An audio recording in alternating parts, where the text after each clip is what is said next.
One person who appreciates high performance from the cars he drives is racing driver Steve Soper, former champion of the Silverstone Tourist Trophy and winner of over 100 races. And we asked Ian Ogilvy to call on Steve, who's been putting the Montego Turbo through its paces at the Thruxton Racing Circuit in Hampshire. Morning, Steve.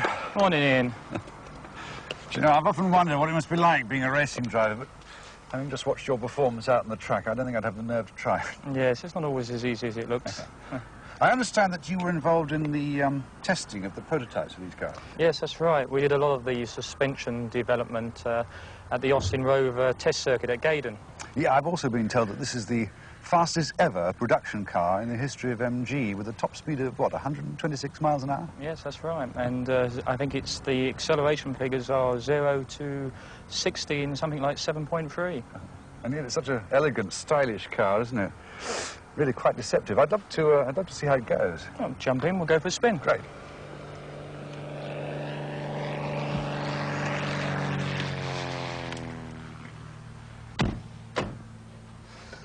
Yeah, I believe racing drivers place a high priority on a good driving position and comfort at the wheel. How does the turbo measure up to that?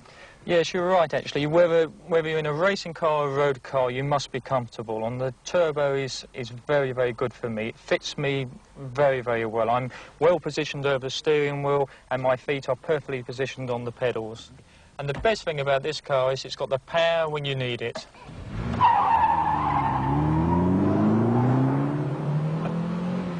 Well, that was a quick start, Steve. Yes, goes well, doesn't it? Oh, Gets all away from the line like as one say, like a bat out of hell. The secret of the Montego's power lies beneath the bonnet in a modified O-Series engine and Garrett T3 turbocharger unit. Together, these develop 150 horsepower, increasing power output by nearly 50% over the standard carburetted unit and over 30% more than the standard MG fuel-injected model. The basic concept of turbocharging is relatively straightforward. Exhaust gases from the engine are used to drive the blades of a turbine, which in turn drives a second interconnected set of blades. These compress the incoming filtered air by pushing it through a separate chamber. From here, the hot compressed charge of air passes to a cooling unit to further increase its density. Then onto the carburetor and engine. The result of this is a substantial increase in power, producing a torque of 169 foot-pounds at 3,500 RPM and performance that is normally only achieved with a larger and more costly engine. How is the gear shift on this car? Marvellous, very quick, very precise and very, very light. In actual fact, you tend to forget that you are in a road car. This particular car actually has a lot of characteristics like a racing car, certainly on a racetrack. Down into the complex, series of 3 corners, get the first one, got an apex there. They're all fairly slow, about 50, 60 mile an hour. Second left-hander. This is slow, Steve? Well, fairly. All this extra performance, does it mean much higher fuel consumption? No, not really. Obviously, if you're used to saloon cars such as Maestros and cars like that, then sure, yes, it's slightly heavier. But if you compare the Montego Turbo to other cars of its same class and same performance, then I think the car's streaks ahead.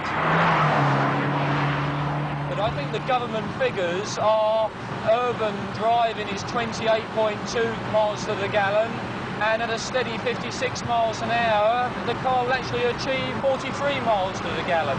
And at a steady 75 mile an hour, the car will achieve 30 miles to the gallon. Well, I'm sure the new owners will appreciate those figures. I'm sure they will. Then we've got to change direction to take a right-hand corner. Now we're coming down into the fastest part of the circuit. The car will read, actually the car is reading 125 miles an hour. Down into the braking area, into the chicane.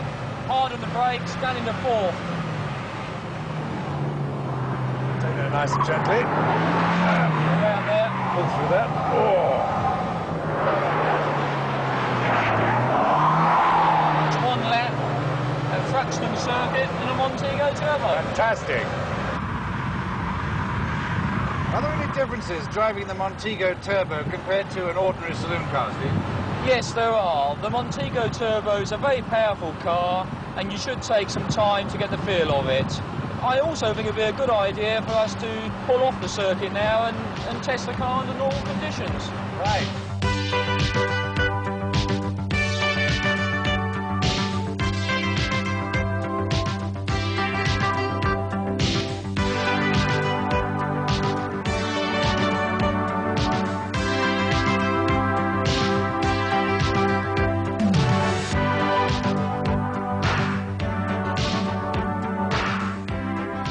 Holds the road well. Yes, it's down to the very wide and low profile tyres and the uprated suspension. And they give tremendous grip. The brakes, having to brake for this one slightly, the brakes are servo assisted, ventilated disc at the front. Car feels good.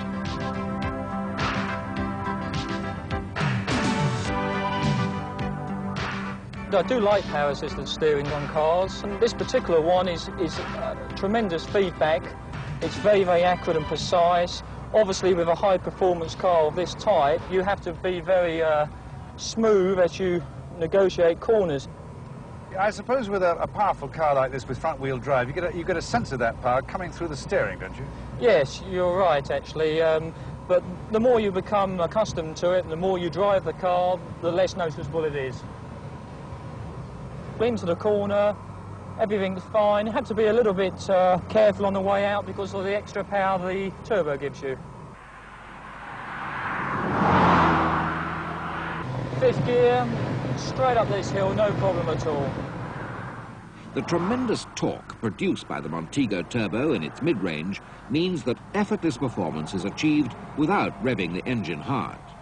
And because of this flexibility in the engine, the car pulls strongly in fifth from 30 to 100 miles per hour, whilst overtaking from 30 to 50 is quick and effortless, even in fourth gear. The sparkling performance of the Montego Turbo is matched by the many refinements you would expect of a luxury, high-performance car of its class.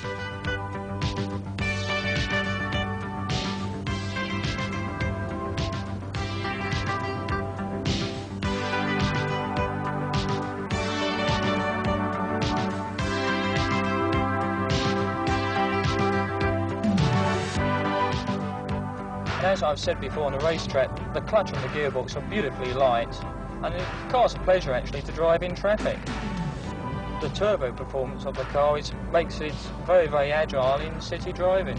Well, I've had a marvellous day, Steve. Thanks a lot. We tore around Thruxton this morning at high speed, and then we had a more gentle afternoon cruising in the country. Here we are back in London, and I feel as fresh now as I did when I woke up this morning. It's just got to be one of the most comfortable cars I've ever sat in. Good, I'm glad you enjoyed yourself. Yeah, have a lovely time, thank you.